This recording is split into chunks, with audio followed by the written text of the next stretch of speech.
Dhaamsa toltuu dhihaadhaa beekumsa horattu. Akkamitti nu hin gowwoomsine kutaa 2ffaa. Kutaa dabre keessatti mata duree akkamitti nu hin gowwoomsine jedhuun hagam gowwoomuuf qophii akka taane ilaalleerra. Osoo gosa taphaa fi dirree adda hin baafatin kubbaa miilaa taphachuuf kubbaa saaphanaa leenjinee dorgommii seenaa akkamitti nu hin gowwoomsine. Osoo warri kaan biyya to'achuu fi of fakkeessanii bocuuf yaalanii ilaalaa akka nuti masjidaa fi majlisa keessaa hin baane sarara warri kaan nuuf baasan irra deemaa akkamittiin hin gowwoomfamne. Dhugaadhaan akkamitti nu hin gowwoomsine. Seensaaf ergan hanga kana jedhee warri shiraa akkam godhanii akka nu gowwoomsanii fi akka isaanii miidhamne hubachuuf tooftaa isaanii muraasa armaan gaditti ilaalla. Garuu akkamitti nu gowwoomsan. Qaama gaaffii ummataa qabatee socho'aa jirutti gufuu ta'uuf qaamni yookiin warri siyaasaa yookiin morkattoonni barbaadan shira adda addaa fayyadamu. Miidhaas ni raawwatu. Yeroo baay'ee tooftaalee wal fakkaatanii fi aadeeffaman fayyadamanii ummata gowwoomsu. Armaan gaditti fakkeenya muraasa haa ilaallu. Tokkoffaan maqsuu yookiin ajandaa jijjiiruu. Yeroo marii ajandicha dhimma ijoo irraa gara dhimma baay'ee hin barbaachifnetti yookiin waan itti gaafatamummaa fi dhiibbaa jalaa isaan baasutti gara damee yookiin waan qabatama gadi aanaatti naanneessu. Fakkeenyaaf gaaffii ummataa kan bilisummaaniin hoogganaa kiyya filadha jedhu gara falmii salafii fi suufiitti jijjiiru. Lammaffaan tursiisuu. Gaaffiilee uummatarraa ka'u akka waan mootummaan dhimmicha qabatee furmaata itti barbaadaa jiru fakkeessuun furmaata dhugaa tursiisu. Fakkeenyaaf koree dhimmicha qoratu filachuu fi kan kana fakkaatan gochuun garuu qabatamaan kan aangoo tokkollee hin qabnee fi homaa hin hojjenne godhanii tursiisu. Sadaffaan duula maqaa balleessuu.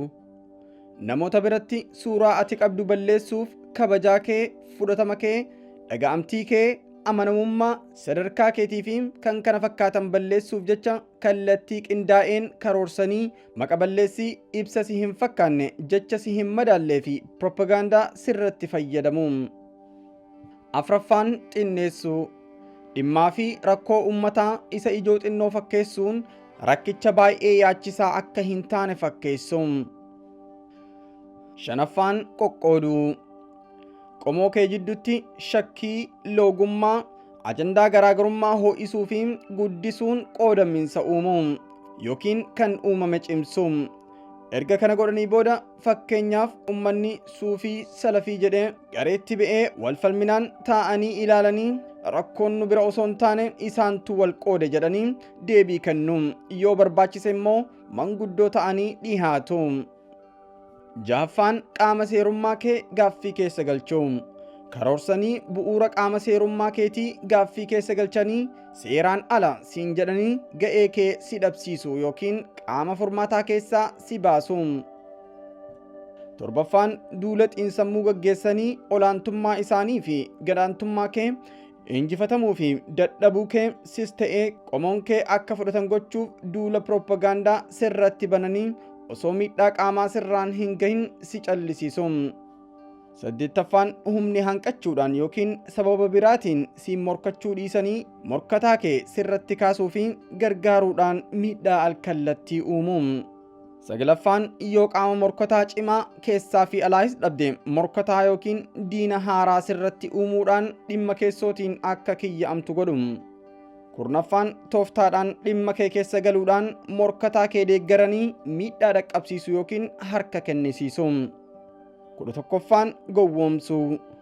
Osoo fedhii fi kaka'umsa furmaata kennuu hin qabaatin callisanii akka waan tarkaanfii furmaataa gahaatti jiranii gochoota fakkeessan hojjetu. 12ffaan waan si guddisan fakkeessanii dhimmicharraa si fageessu. Qomoo kee keessaa namoota murtaa'an aangoon kennaan yookiin waan biraatiin gowwoomsanii fedhii isaatiin dhimma ummataarraa fageessu. 13ffaan shakkii uumuu.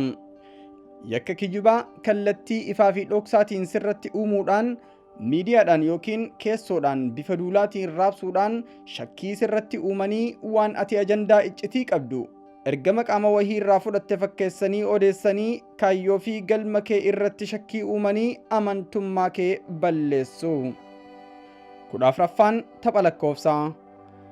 Deeggaraan kee xiqqoo ta'uu fi morkataan kee baay'ee ta'uu ibsanii xiqqoo fi ummata bal'aa piroopagaandaa jedhuu fi keessotti waliigalchuu fayyadamu. Miidiyaanis akka morkattoonni kee baay'ee fakkaatanii dhihaatan godhu. 15ffaan fudhatama dhabsiisu. Kaayyoon kee adeemsi, yaanni, dubbiin akkasuma yaanni furmaataa kee akka sirrii hin taane fuulduratti falmuudhaan fudhatama dhabsiisuudhaaf fuulduratti falmu. 16ffaan kaardii ittiin dubbattu si dhabsiisu.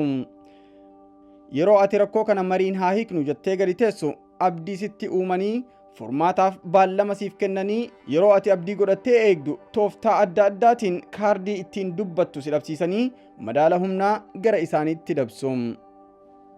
17ffaan harka si kennisiisu. Gaaffii keetiif deebii akka kennan waadaa seenuun yookiin dubbachuun yeroo ati furmaanni argame jettee gammaddu kiyyoo fi shira adda addaa uumuudhaan akka furmaanni qabatamaa hin jirre godhanii harka si kennisiisu. 18ffaan bu'uura humna keetii tooftaan si dhabsiisee ga'ee kee xiqqeessee taphaa ala si godha. Fakkeenyaaf deeggartoota kee suutaan burjaajessee qomoo kee kan qabatamaan si bira dhaabbatu si dhabsiisee dadhabda. 19ffaan afaan si cufsiisu. Shira adda addaa qindeessuun sis yookiin qomoo kee kiyyoo adda addaa keessa galchuudhaan akka ati dubbachuu dhiiftee afaan qabattee teessu yookiin si saaxilla jechuun si dinniinanii sochii si dhorgu. 20ffaan dirree qabsoo keessaa baasu. Bakka namichi dhiibbaa uumuu danda'u irraa baasu. Yoo kan inni dhiibbaa uumuu biyya alaatti ta'e biyyatti galchu. Yoo biyya keessatti dhiibbaa uuma ta'e immoo shiraan biyyaa baasu yookiin akka baqatu godhu. Yookiin hin milkoofnes akka hidhamu gochuudhaan bakka inni dhiibbaa uumuu danda'u irraa fageessu. 21ffaan diiguu. Bu'uura diinagdee keetii jeequun yookiin sodaachisuun garee kee diigu. 22ffaan qomoo kee keessaa warra dhimmicha sirritti hin hubanne faayidaaf maqaa fi kabajaaf jecha nama kallattii adda addaatiin isaanitti dhihaachuu fedha qabu yookiin duraanuu keessoo isaatiin nama hiriyaa wahii irraa dallansuu qabu adda baasuu fi gargaaruun keessootti adda qoodaminsa uumanii achiin akka komiitti ca'u godhu. Yookiin wal dhabbii duraan ture cimsanii akka ati walitti shaagalamtee boodatti haftu godhu. Itti fufa. Barreessaan Ustaaz Ahmedin Jebel kan dubbisee isinii dhiyeesse an Hamzaa Leenca Islaamaati. Hayyigaa hordoftoota Dhaamsa Toltuu wassalaamu alaikum warahmatullahi ta'ala wabarakaatu.